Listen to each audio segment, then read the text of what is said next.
Okay, we're live and action. Okay, hi, I'm Elliot Fishman, and welcome back to our latest Facebook Live. It's great to have everybody here. I was a little bit late today. I went to a presentation at the FDA on a new drug and a new test, which was kind of interesting. And the FDA always does a great job, really good questions. So it's kind of a very interesting process. So I chose this week, I have the title Radiology in the New Year. So you might want to wonder, how is it radiology in the new year? The last time I looked, today is October 3rd. It's not January 1st, 2020, which seems to be just around the corner, quite frankly. But those of you who know, the Jewish New Year was last week, started on this past Monday, just 3 days ago. And I think in the Arab world, it was a very similar calendar, lunar calendar. Their New Year begins maybe this week or next week. So, and I just wanted to use that as a starting point about the New Year, in the sense that when I lecture about CT protocols, I always make the point that it's very important at least once a year, maybe twice a year, but at least once a year to look closely at your CT protocols. Now, there are a number of things to look at. Obviously, one is you want to make certain that you have the best protocols that you need. So you want to look and make sure that the protocol you want for pancreas or liver or spleen or kidney or brain is there, okay? You also want to look at it very carefully. You know, you've seen reports in the newspapers where people type in the wrong dosages and the wrong number, and instead of 100, it's 1,000. You want to make certain there's no errors in any of your pre-selected protocols, so it's a good time to do it.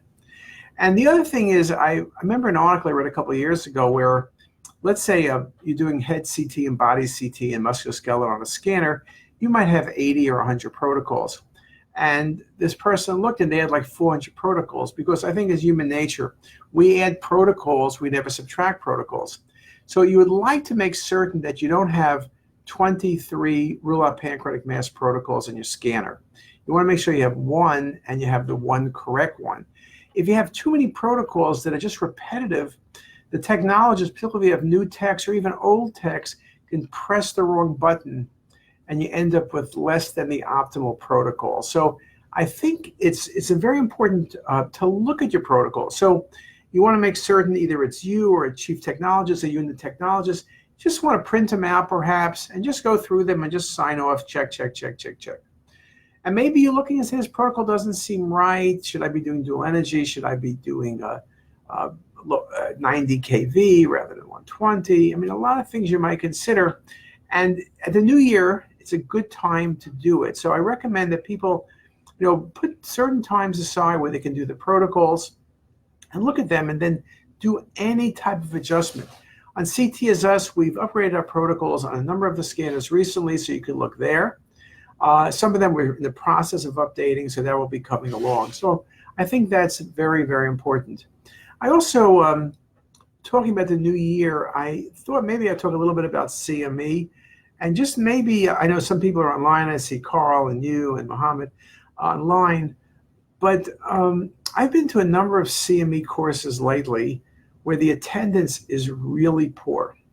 And it's not like the meeting's a poor meeting. It's super high quality speakers, really good targeted information, really nice places, let's say Las Vegas or Florida or Orlando, easy to get places. And I noticed the attendance is terrible. Now, we've been talking about attendance going down for CME for a number of years. And I just wondered what people are thinking out there. My gut feeling, and in speaking to people, both radiologists and technologists, a lot of it's a financial issue. I think I remember in the old days, you took groups in town, and I'll just talk about Baltimore. The groups were smaller. Big group was 12, and most groups were 3 to 5 or 6. People would have, let's say, 8 to 10 weeks vacation, something like that, and 2 to 4 weeks of meeting time, and they were given funds for the meeting. And the money was use it or lose it, which meant people would really use it, but it encouraged people to go to meetings and keep learning. Now, I do know that times have changed. In the old days, the only way to get CME for the most part, except for in-city meetings, maybe your local society had a meeting, would be to go to courses. And these days, you can get all your CMEs from one journal, from look at radiographics, or look at AJR, or look at other things. And it costs you no money except for your subscription, which you've already paid. So the question is, what is it? Now, I noticed this problem. I spoke to Carlita Kearney, who runs CME at Hopkins. I noticed this about 10 years ago, which worried me. I'm doing my 36th annual course this year, so I've been doing courses for a while. I noticed that the attendees were getting older. I'm getting older too, so it's the person in charge of the meeting, the attendees are getting older. But what I noticed was there were no junior people showing up. And I noticed at first there was no one who was like 3 to 5 years out of their fellowship coming. And then I noticed that no one under 10 years, it seemed, was coming to meetings. And that is a concern. Now, I can see you, Scott, saying I want to meet face-to-face, but virtual training has been sold and bought as cost-effective. I think the problem is that when you're in a meeting, okay, now, I know if you go to, let's say you went to Orlando, yes, you can sign in and not attend the meetings. We all know that. But I've noticed most people don't do that. Maybe you sneak out a half hour early in the last day, but people are at the meeting. And when you're at the meeting, what happens is you're focused, you have good speakers, 30 to 45-minute talks, you go 3-4 talks in a row, then you have a coffee break. And what happens is you're in the mindset with other people of listening and seeing and discussing and talking. And you do that for 3 or 4 days, and you really learn a lot. I notice when people look at things online, well, first of all, most people just fill them in because you get credit whether the answer is right or wrong. Or they're watching some video at home, and they're sitting like this on their phone, or going up, the video's on, and they're going upstairs and getting some cookies, or talking to their kids or their wife or whoever else they're talking to. I don't think there's the engagement that you had with meetings. It's easy to get credit because no one's taking your pulse.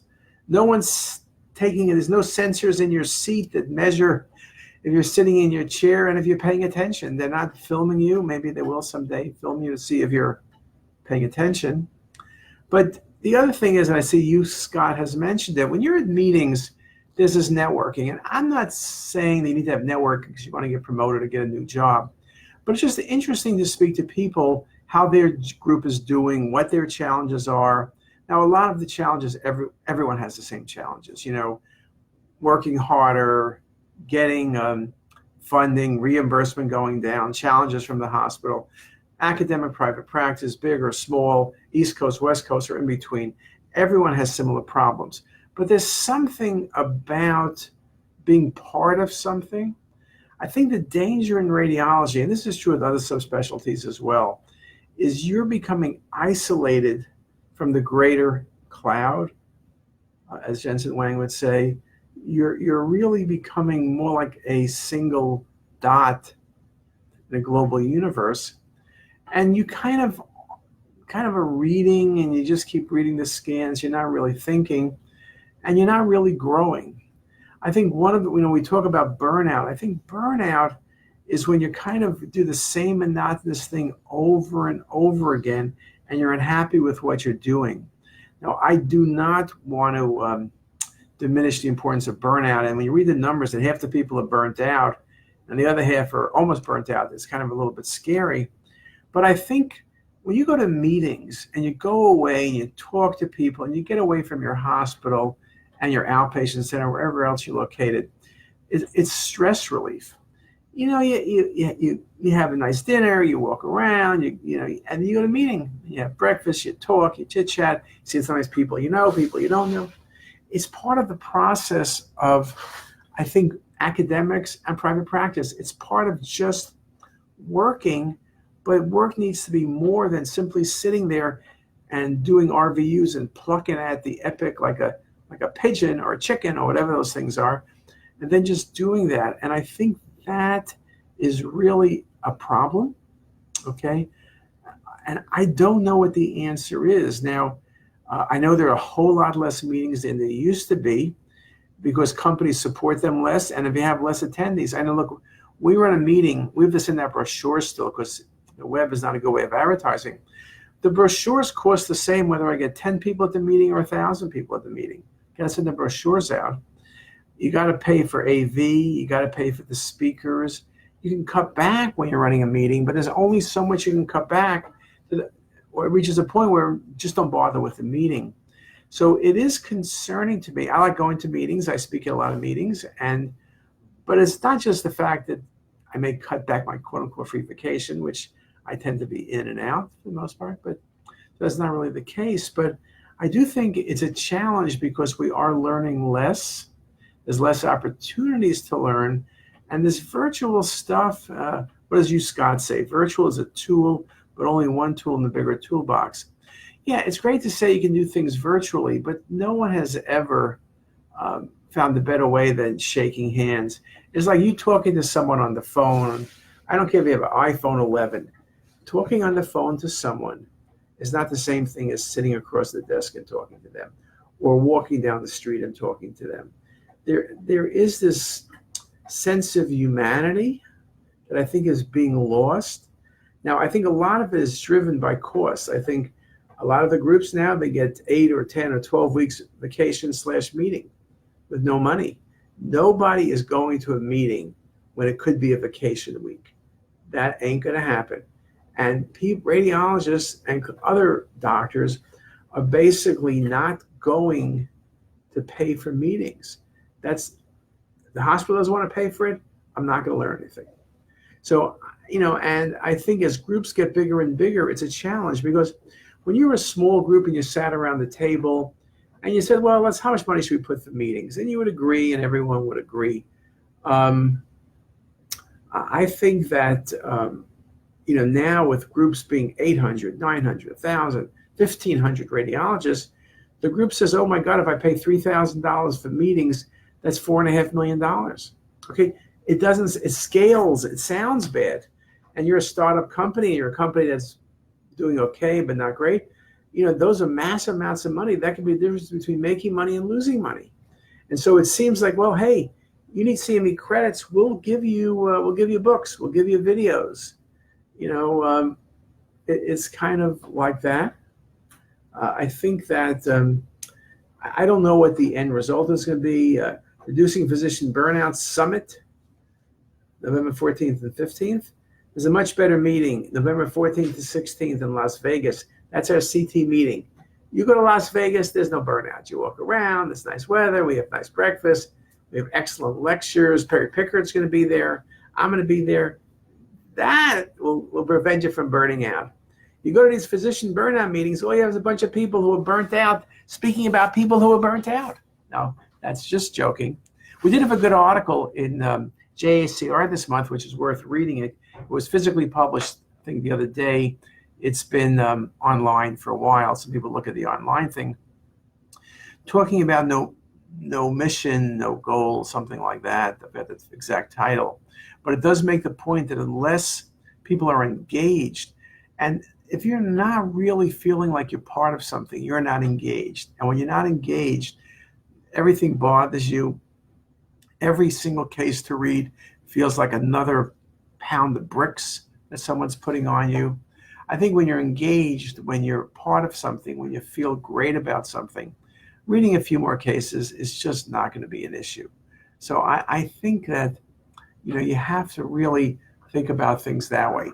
Now I'm sort of running out of time here. So it's a good time if you have any questions. This might be a good time to ask them. And so I'm interested, people can respond after, only a small percent of the people who actually watch our Facebook Live, which is on Instagram and on Facebook, actually are on now, because now it's 1:45 East Coast time. So many of us are working hard. I'm just sneaking out between reading cases. So it's always a little bit of a challenge. But if you have questions or you have comments, just put them down after. I'll be happy to try to answer them when I can, which will be probably later tonight. But if no one has any other questions, I'll just go by a show of hands. Anybody with questions, and usually it's you.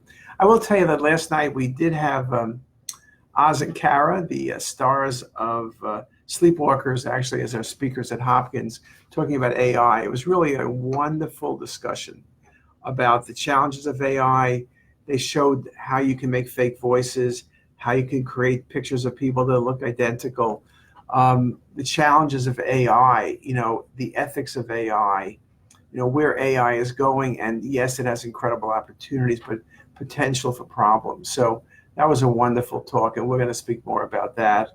And lunch and learn time, thank you. And with that, I think we probably, I don't see any more questions anyone has specifically. So I'll stop there. I'll thank everybody for their attention, and hopefully we'll see you next week as soon as I think of a great topic for next week. Be good and have a great day. Bye.